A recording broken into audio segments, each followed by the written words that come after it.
Hello and welcome to DNA's Garage, and today we're going to be gapping the rings for my CP Carrillo's pistons. And now, if you haven't gapped the rings before, basically you have to make sure that the gap between the two ends is either not too big or too small, and then when the engine is at operating temperature it overlaps and causes to damage the cylinder walls. Now if you have aftermarket pistons like I do, then they should supply you with an installation sheet, and this is the two equations. One is in millimeters and the other one is in inches. The first number is the bore of the piston, and the second number would be the gap of the ring, and then the last number will be what it equals to. So let's say that the piston was already in the cylinder wall and it was compressed, so this would be the distance between each end, and once you put it in the cylinder wall you would have to see how much you have to file down, and you have to go at an angle.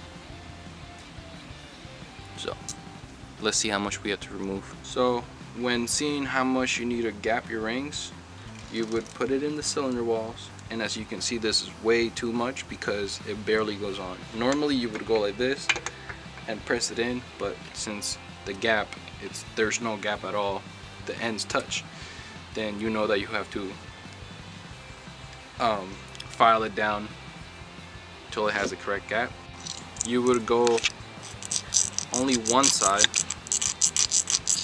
The only way you would do two is if you had the little roller wheel that goes in the middle and then you push and both of them come in contact with the wheel as you're turning it, but I don't have that. The only way I can do it, it's with the file, and that's the only way I really have right now.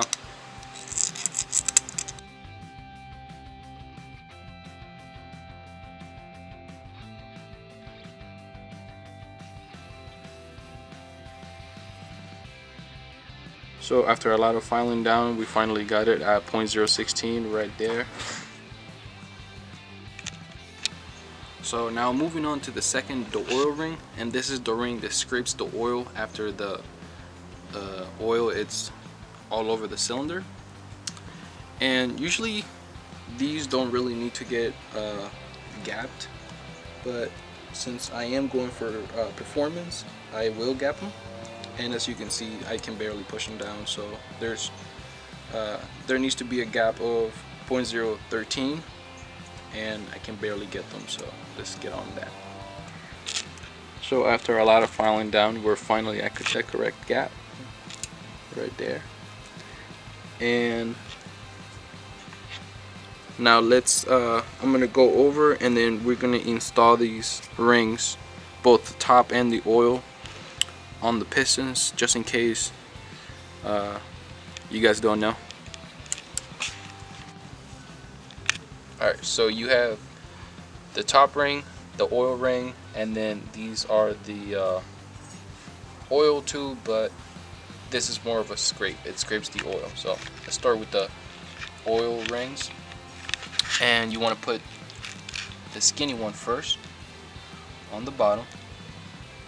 Now be careful. These rings are sensitive, they're really skinny.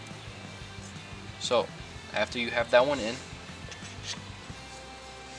you go with the wavy one, and you have to put it between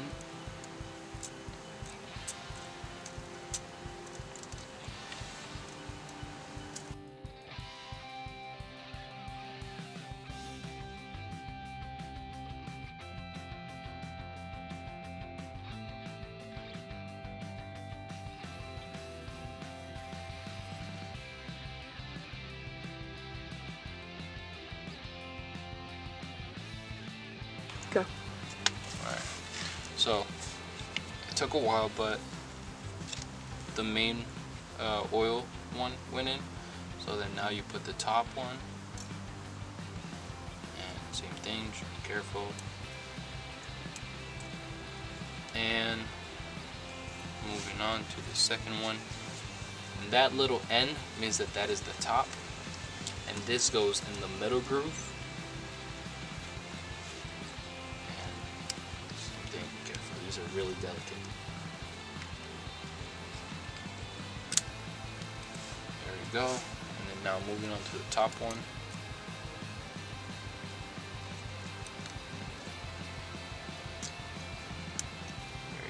Now you have to clock this. Now what does it mean? The top ring must be away from all the other rings. So let's say we put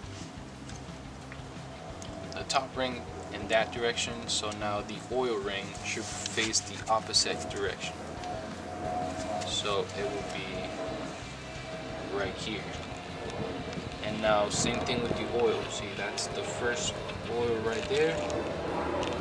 So then we will move it to the opposite, and towards the other, and this other. So then you would move it again to the other.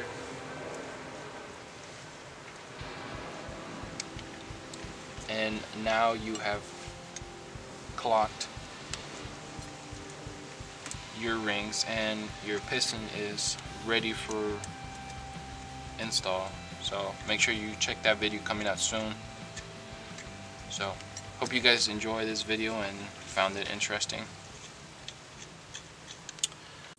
If you enjoyed this video, make sure to like it and subscribe if you haven't already done so. Follow us on all social media for future updates. Thank you for watching.